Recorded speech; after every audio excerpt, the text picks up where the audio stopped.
ছেড়ে দাও, আমাদেরকে ছেড়ে দাও। আমরা তোমাদেরকে ক্ষতি করেছি, কেন আমাদের ধরে নিয়ে এসেছো? আমরা আমাদের বাড়িতে যেতে চাই, আমাদের বাবা ভাইয়ের কাছে যেতে দাও। চুপ কর তোরা, একদম কথা বলবি না। তোদের কান্না শুনতে শুনতে আমার কান ঝালাপালা হয়ে যাচ্ছে। তোরা আর কখনোই তোদের বাড়িতে যেতে পারবি না। আমরা কাল তোদের শহরে বিক্রি করে দিব, আর আমরা অনেক টাকা পাবো। হা হা হা হা হা। পাজন, এই পাজন, আমার সাথে খেলতে যাবি? হ্যাঁ রে তোকে, আমিও খেলতে যাব। মা, আমি তোকের সাথে খেলতে গেলাম। আচ্ছা ঠিক আছে, তাড়াতাড়ি ফিরিস। আচ্ছা ঠিক আছে মা, তুমি চিন্তা করো না। এই তো কি, চল। এই বলে পারুল ও টুকি খেলার জন্য মাঠে চলে আসে। এসেই তারা লুকোচুরি খেলতে থাকে। কোথায় লুকিয়েছিস পাজন? আমি তোকে খুঁজে নিব। খরগোশ, এই বাচ্চা দুটোকে খুব সাবধানে তুলে নিয়ে যেতে হবে, কেউ যেন দেখতে না পারে। মালিক, এই সময় তো কেউ নেই, এই সুযোগ আমাদের হাতছাড়া করা যাবে না। ঠিক আছে, চল তবে। পাজন, আমি তোকে দেখে ফেলেছি। তোকে এবার তো লুকাবি, আমি তোকে খুঁজে বের করবো, কেমন? তোমাদেরকে আর লুকাতে হবে না, আমরা এসেছি তোমাদের লুকিয়ে নিয়ে যেতে। হা, হা, হা, হা, হা। কে তোমরা এসব কি কথা বলছো? আমরা তো কিছু বুঝতে পারছি না। খরগোশ, যা ওদের হাতগুলো বেঁধে ফেল। ঠিক আছে মালিক। ছাড়ো তোমরা, আমাদেরকে ছাড়ো, আমাদের হাত বেঁধো না। এরপর কালু ও খরগোশ টুকিদের কোনো কথা না শুনে তাদের হাত বেঁধে কালুরা তাদের সঙ্গে করে নিয়ে যায়। আর এভাবেই সময় গড়িয়ে দেখতে দেখতে রাত হয়ে আসে। টুকিরা তাদের বাড়িতে না ফেরায় বাড়ির সবাই ভীষণ চিন্তিত হয়ে পড়ে। টোনা, রাত তো হয়ে এলো, টুকি তো এখনো বাড়ি ফিরছে না। টুকির জন্য আমার খুব চিন্তা হচ্ছে টোনা। চিন্তা করো না টুনি, হয়তো কারো বাড়িতে আছে। এসো আমরা টুকিকে খুঁজে নিয়ে আসি। পারুল এখনো বাড়িতে আসছে না কেন? ও তো আমাকে বললো তাড়াতাড়ি ফিরবে বাড়িতে। আমাকে না জানিয়ে কোথাও যাওয়ার তো কথা নয়। না না, গিয়ে দেখি টুনিদের বাড়িতে আছে কিনা। এই বলে সুখী তার মেয়েকে খোঁজার জন্য টুনিদের বাড়ির উদ্দেশ্যে রওনা হয়। অন্যদিকে টোনা ও টুনি তার মেয়ে টুকিকে খুঁজতে থাকে। খুঁজতে খুঁজতে হঠাৎ সুখীর সাথে টুনিদের দেখা হয়ে যায়। সুখী দিদি, তুমি এখানে? আমরা তো তোমার বাড়ির দিকে যাচ্ছিলাম। আমাদের মেয়ে টুকি কি তোমাদের বাড়িতে? টুকিকে যে খুঁজে পাচ্ছি না। কি বলছিস কি তোরা? পারুলও তো এখনো বাড়িতে ফেরেনি। তোর মেয়ে আমার মেয়েকে ডেকে নিয়ে গিয়েছে। আমার পারুলের যদি কিছু হয়ে যায়, আমি তোদের ছাড়বো না। এ সময় এসব কিছু বলে কিছুই হবে না। যত তাড়াতাড়ি সম্ভব পারুল ও টুকিকে খুঁজে বের করতেই হবে। ঠিক আছে, চল খুঁজে দেখি। এরপর তারা সবাই মিলে টুকিদের খোঁজার জন্য বেরিয়ে পড়ে। অন্যদিকে টুকি ও পারুল ভয়ে জোরে জোরে কান্না করতে থাকে। বড্ড খিদে পেয়েছে আমার। খরগোশ, চল আমরা গিয়ে খেয়ে আসি। ঠিক আছে মালিক। মালিক, এদের কি হবে? এরা এখানেই থাক, পরে এসে এদেরকে নিয়ে শহরে বিক্রি করে আসবো। এসব বলে কালুরা খাবার খাওয়ার জন্য সেখান থেকে চলে যায়। টুকি, আমার খুব কষ্ট হচ্ছে। আমরা কি চোরদের হাত থেকে বাঁচতে পারবো না? হে সৃষ্টিকর্তা, তুমি আমাদেরকে সাহায্য করো। আমি শুনেছিলাম ছোটদের ডাকে সৃষ্টিকর্তা ছেড়ে দেয়। সৃষ্টিকর্তা, তুমি আমাদের ডাকে ছেড়ে দাও। টুকির এমন কথা বলার সাথে সাথেই হঠাৎ আকাশ থেকে আলোক রশ্মি ঝলমল করতে থাকে। আর সেই আলোর ভেতর থেকে বেরিয়ে আসে এক চাঁদের বুড়ি। এমন দৃশ্য দেখে টুকিরা তো ভীষণ ঘাবড়ে যায়। টুকি, আমরা এসব কি দেখছি? কে তুমি, আর কোত্থেকে পেলে? আমি হচ্ছি চাঁদের বুড়ি। আমি উপর থেকে সব ঘটনাই দেখেছি। তোদের এমন কষ্ট দেখে আমার মন আর মানলো না, তাই আমি তোদের ডাকে চলে এসেছি। চাঁদের বুঝির কথা তো আমরা ঠাম্মির কাছে অনেক শুনেছিলাম।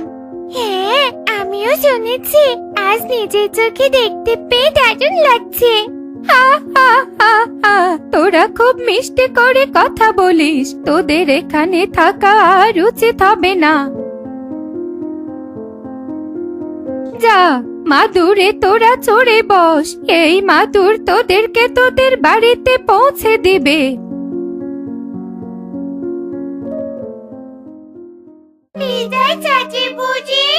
বিদায় মিষ্টি মেয়েরা। চাঁদের বুড়ি বিদায় জানিয়ে সেখান থেকে চলে যায় আর তার জাদুর মাদুর টুকিদের নিয়ে তাদের বাড়িতে পৌঁছে দিয়ে আসে। তোমরা কোথায়? আমরা চলে এসেছি। মা, এটা টুকির গলা না? টুকিরা তবে ফিরে এসেছে। চলো সবাই। টুকি, তোরা কোথায় গিয়েছিলিস? পারুল মা আমার, আমাদের না বলে তোরা কোথায় গিয়েছিলি? কিরে, তোরা তোদের সন্তানকে পেয়েছিস? হ্যাঁ ইগল দাদা, ওরা চলে এসেছে। কিরে, তোরা না বলে কোথায় গিয়েছিলি? সবাই তোদের জন্য কত চিন্তা করছিল। সেটা অনেক বড় কাহিনী। আমরা দুইজন মাঠে খেলছিলাম, হঠাৎ এরপর টুকি ধীরে ধীরে সবাইকে সব কথা খুলে বলে। রূপার মাদুরের কথা শোনা মাত্রই ইগলের মনে লোভ সৃষ্টি হয়। কি বলছিস কি? সেই রূপার মাদুরটা কোথায়? এত বড় সুযোগ পেয়েও হাতছাড়া করলি? তোরা তো চাঁদের বুড়ির কাছে অনেক স্বর্ণ মুদ্রা নিতে পারতি। চাঁদের বুড়ি কোথায় থাকে রে টুকি? কোথায় আবার থাকবে? আকাশে থাকে। তোমার মনে এত লোভ কেন ইগল আঙ্কেল? আমরা স্বর্ণ চাই না, আমাদের সন্তান যে বেঁচে ফিরেছে এটাই অনেক। টুনি একদম ঠিক কথাই বলেছে। আমরা চাইলে অনেক স্বর্ণমুদ্রা অর্জন করতে পারবো, কিন্তু সন্তান হারালে তাকে কখনো পাবো না। পারুল, চল বাড়িতে। ভালো কথা কাউকে বলতে নেই। এরপর সুখী তার মেয়েকে নিয়ে বাড়িতে ফিরে যায়। টুনিরাও তাদের ঘরে আসে। ইগল একাকিত্ব বোধ করে সেখান থেকে চলে যায়। আর এভাবেই দেখতে দেখতে সেই দিন কেটে যায়। পরের দিন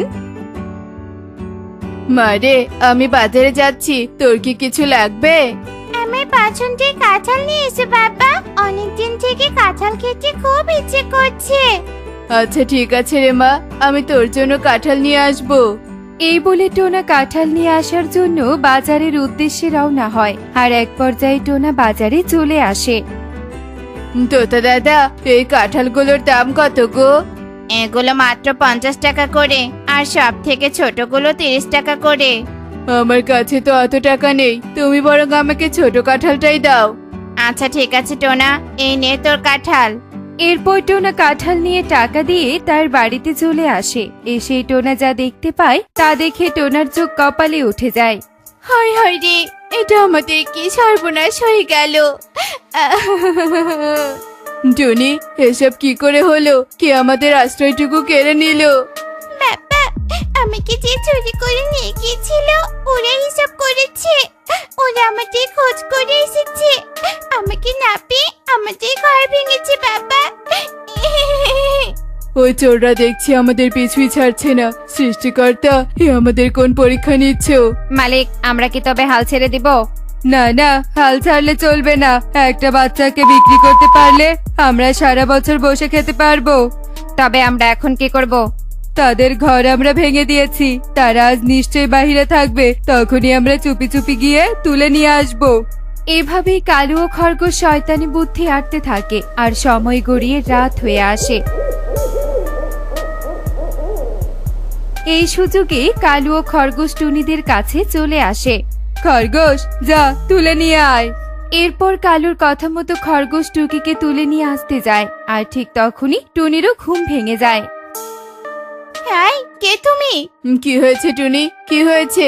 দেখো না টোনা, এরা টুকির দিকে এগিয়ে আসছিল। আমরা হচ্ছি চোর, তোর মেয়েকে তুলে নিতে এসেছি। দয়া করে তোমরা আমার মেয়েকে নিয়ে যেও না। আমরা তোমার কি ক্ষতি করেছিলাম? টুনিরা কালুকে অনেক থামানোর চেষ্টা করতে থাকে, কিন্তু কালু কারো কথাই শোনে না। আর ঠিক তখনই আকাশ থেকে চাঁদের বুড়ি সেখানে চলে আসে। বদমাইশ কালু, তোর অন্যায় আমি অনেক সহ্য করেছি, কিন্তু আর নয়। কি? আমি চোখে দেখতে পাচ্ছি না কেন? আমার চোখে কি হলো? তোদের অন্যায়ের শাস্তি এটাই। দয়া করে আমাদের ক্ষমা করে দাও। হ্যাঁ, আমাদের ভুল হয়ে গেছে। আমরা আর এমনটা করব না। দয়া করে আমাদের অন্যায়ের এত বড় শাস্তি দিও না। চাঁদের বুঝি ওরা অনেক কষ্ট পাচ্ছে। তুমি ওদেরকে ক্ষমা করে দাও। ওরা অন্যায় করতে পারে, আমরা তো অন্যায় করতে পারি না।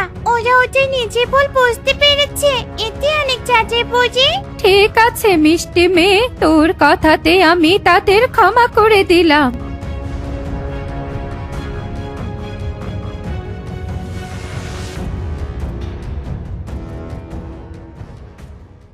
তোদের তো থাকার আশ্রয় নেই, এই নে, এই তুই কাঁঠাল বাড়ি, আজ থেকে তোদের। আমি জানি মিষ্টি মেয়ের কাঁঠাল খুব পছন্দ। ওয়াও, কত সুন্দর তুই কাঁঠাল বাড়ি। চাচাই বুঝি আমার অনেক পছন্দ হয়েছে। ধন্যবাদ চাঁদের বুড়ি, তুমি আমাদের অনেক বড় উপকার করলে। আমরা তোমার কাছে চিরঋণী। ঠিক আছে, আমি তবে এখন আসি। এই বলে চাঁদের বুড়ি সেখান থেকে চলে যায়, আর টুনিরা দুই কাঁঠাল বাড়িতে মনের আনন্দে হাসি খুশিতে থাকতে শুরু করে। এমনই সব মজার মজার শিক্ষণীয় টুনি পাখির গল্প দেখতে আমাদের সাথেই থেকো। আর গল্পটি কেমন হয়েছে তা কমেন্টে জানাতে ভুলো না কিন্তু। Bye bye.